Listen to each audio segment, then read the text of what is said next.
Welcome back to War Thunder and welcome aboard the German P47. Now, this is very intentional that I picked this plane and especially this battle.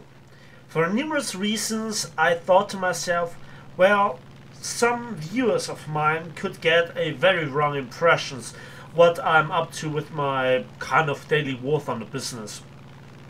Lately it has transitioned a little bit that I actually come back to try to make some guides.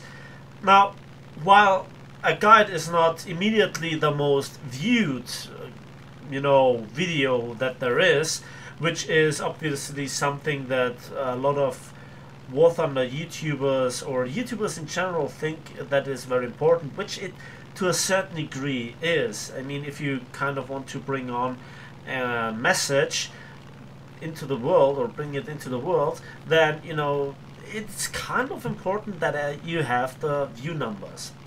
Guides actually grow over time, especially when they're timeless, so that they are not limited to a certain kind of, what should I say, patch or a certain meta. And also a lot of people asked me how to make silver lines because they seem to struggle a lot. How you want to look at it, whatever arguments you use, a premium account is kind of the best investment that you can make. For the two simple reasons that you get for every battle 50% more silver lines, and also you lose less when your vehicle gets destroyed compared to your income, because your income grows but your expenses in terms of ammunition cost, for example with the heat defense shells on high tier tanks, or your repair costs for vehicles, they stay the same regardless of your premium account or your repair cost and so on. They always stay the same. What does this have to do with this plane? Well, this is something that I would call, making easy money. You always have to look at War Thunder at a game that offers you a huge variety of possibilities, be it the different modes, be it planes versus tanks, and in future also ships.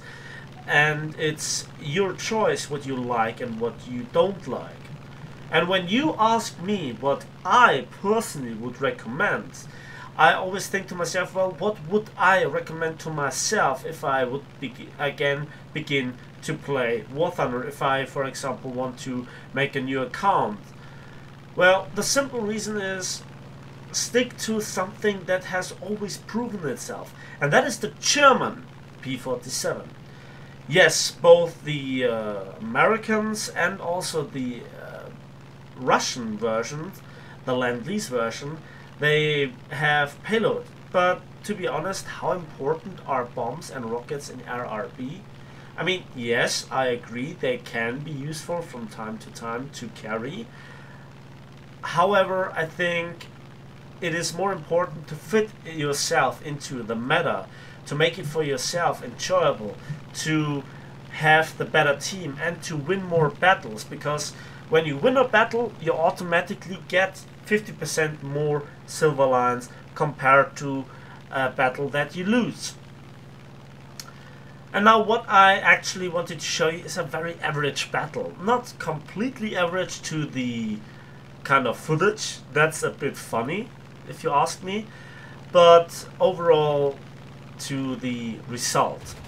So there is a Spitfire, we trade a little bit in the head-on, he thinks that he's a smart Spitfire, but I'm not a P409 or a Focke-Wulf. I actually can control my aircraft because it is a P47. This Spitfire thinks he's as smart as the one before, so I actually have enough speed and I kind of get a few hits into him. And now he does something very bizarrely.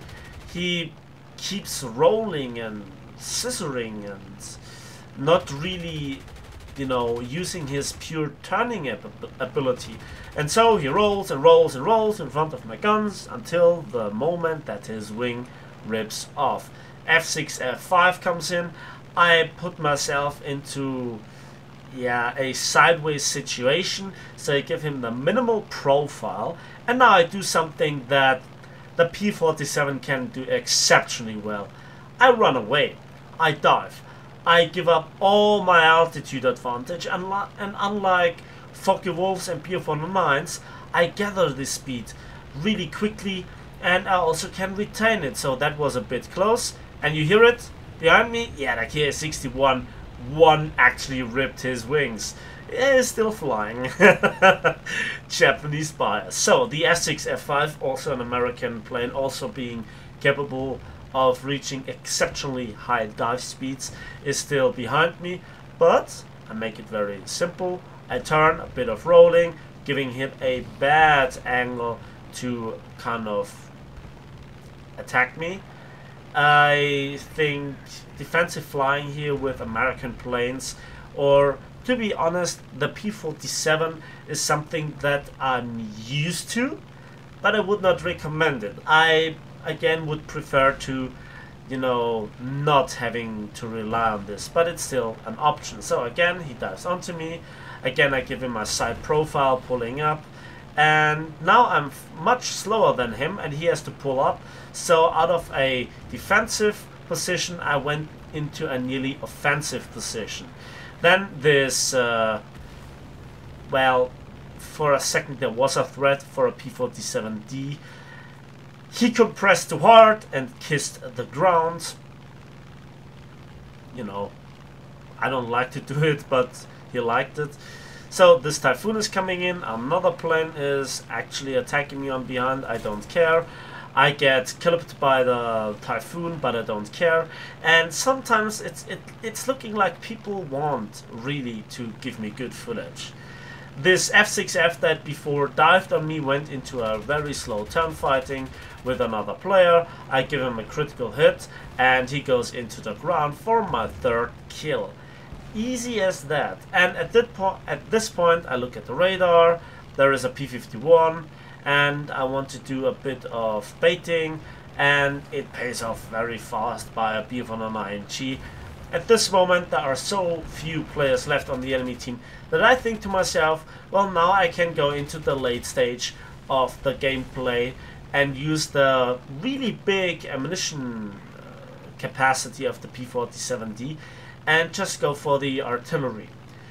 Don't get me wrong, this is just getting some extra credits, and it is in a time of the game where I'm already low on altitude and speed, and where I think that the game is decided. It is now the task of the entire team to find the remaining enemies.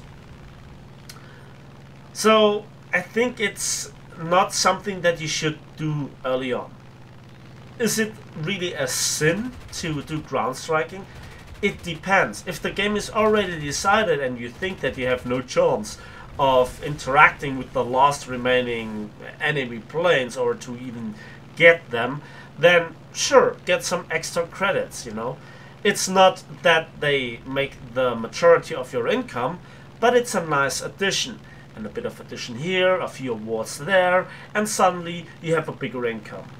The ultimate solution, in my personal opinion, to get massive amounts of silver lions is to combine a premium account and be it for one day with a very capable premium plane. And you know, there are many planes within War Thunder that I could recommend, and it's damn right impossible to just point the finger at one plane and say, look, this is it. There are players that love their BV-238s. I like the plane as well, but I don't want to fly it every day. Also, people like the Romanian Henschel 129B2, a fun plane, yeah. Also the LA5FN, but it's rather expensive. Tempest, Focke-Wulf D13, Do 335B2. Just for the Germans, the Italians offer, of course, the fantastic G55S. The Japanese, of course, have a huge variety of very capable planes. A6M5 0, fantastic fun little plane. A7M1, barely overpowered. They make the kills, they win you the game, and they give you the reward that you want. For the Americans, XP55, but a bit expensive. P61A1, Spitfire LFM Mark 9C, if it's available. Some of the premium P38s, or yeah, the P47-M1RE, fantastic planes. But then to also combine it with a big Silverline booster is where you get then the real jackpot. But then you still have to play the game and need to get the result, a good result overall. Many kills, many interactions, a few ground kills to round it up, maybe even to throw in some orders like the blind hunt order or anti-mech order, whatever, to boost it. And all that adds up, it multiplies itself, and that gives you then, for the few battles that you play, the massive income. If you don't want to invest a few bucks into War Thunder, it is your choice. I would advise against it, because the P47-D, the German one, is really not that expensive. I have made numerous other videos where I just showed how I rack up to, I guess, 200, 300, 400,000 silver lines. Yes, those were nice battles. They were also a bit exceptional, yes. However, on average, I think there is not a single plane that earns you more money, teaches you more, is more enjoyable, and just shows you the difference between American and nowadays Axis teams. And to be honest, that's it. The P47 is a plane that requires a boom and zoom tactic, a bit of energy fighting, but it is also a bit, how to say it, forgiving. But it's not a false forgivingness in terms of that you can shoot and turn yourself out of every bad situation. It's like Spitfires, if they know what they're doing, or some of the Japanese planes, of course. So it's not OP, but it's a good plane. It's a great teacher, and it's very versatile. I think I found my solution with the P47 in air realistic battles, not in tank RB, because therefore it lacks the payload, and I enjoy it. Whenever I take it out, I have a great time, I have a great battle, and I also have the income to justify it. That's the end of the commentary of the battle. Really, I think I've said everything. But just to round it up, just let's have a quick look at the post-battle results.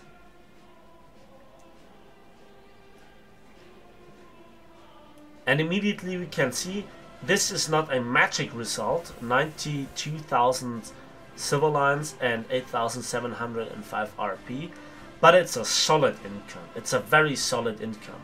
And this was without a silver line booster. And also this was not the highest kill count, this was not the most income in terms of interaction and so on, but I liked it. Anyways, give the video a like if you did, subscribe if you want to see more, let me know in the comment section what you have tips in terms of earning silver lines, and as always we will see each other in the skies of War Thunder.